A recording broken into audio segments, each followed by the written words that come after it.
Yeah, so this is like the most important part is being able to take these derivatives, right?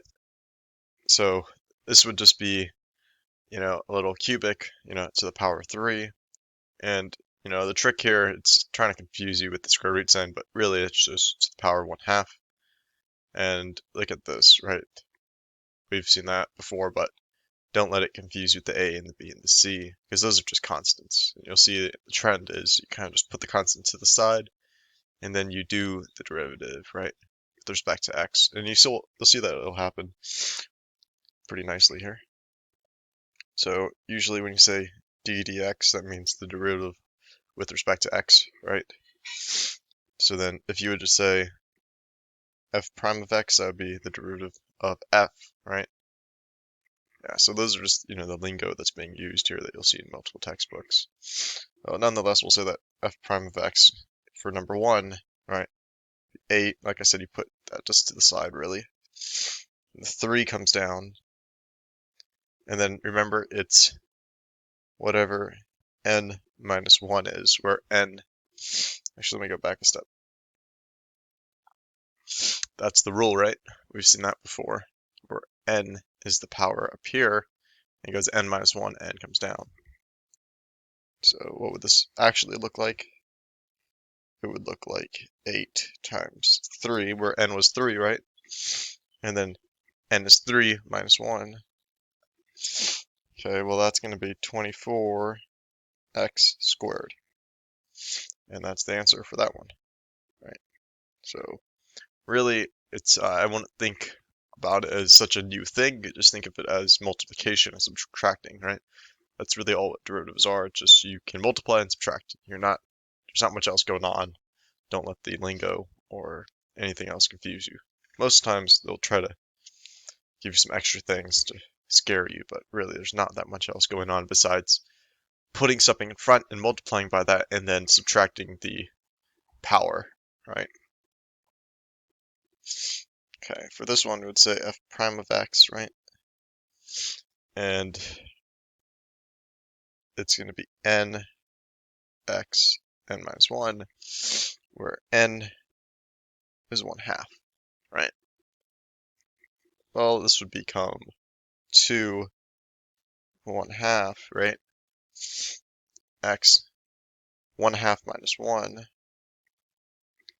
So you can see that the 2 and the 1/2 kind of go away pretty nicely. So we're just left with x to the power what? Well, 1/2 minus 1 is negative 1/2.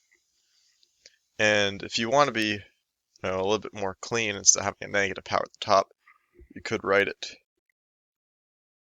like this. And oops, that's not on your screen. I gotta make some more space.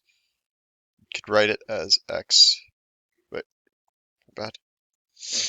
Whenever you see a negative power, it means under, right? So x is 1/2. And like I said, you could rewrite it as this. So that's what f prime of x is equal to.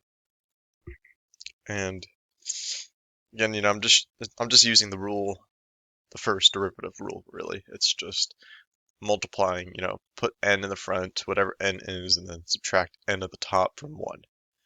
And really, it's like I said, just multiplication and then subtraction. There's not much else going on. But I just want to make sure that you try to generally go in the right direction, and you should be having the correct answer 99% of the time. Okay, and then we see that we got ax squared here, right? Ax squared plus bx plus c, a little polynomial, right? So a lot of times I would get confused if I don't see numbers and I see a, b, and c. I'm like, oh my god, are those variables? Well, the trick is let me move my camera here. Yeah, those aren't variables, right? A, b, and c, because it says f of x. So x is the only variable in this case. A, b, and c are just constants. So nothing else, you're not differentiating with respect to a, b, or c. You're only differentiating with respect to x.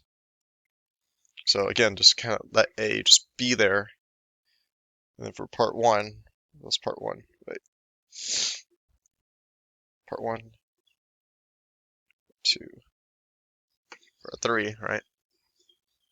Well, for part 1, it's going to be a, okay, I'm not going to write the n anymore, but n is 2. It's going to be a 2, and n is 2, 2 minus 1, it's 1, right? Okay, so this next one for part 2, it's just x to the first power.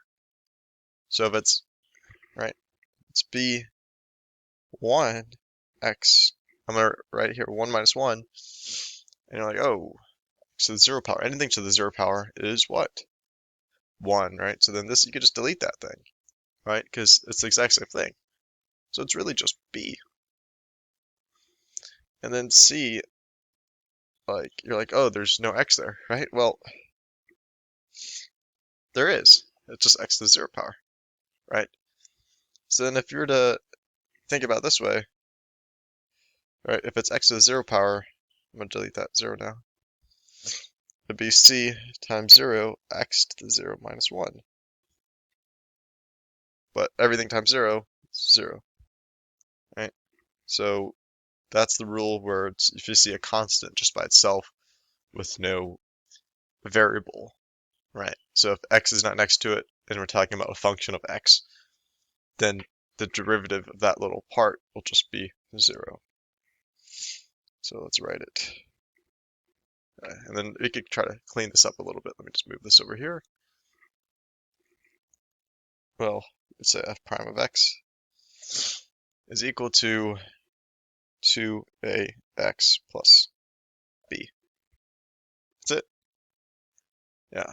And hopefully you guys weren't trying to write down everything, because I know it maybe went a little bit fast, but I'll provide the link to this slide and everything in the description. Have a good day.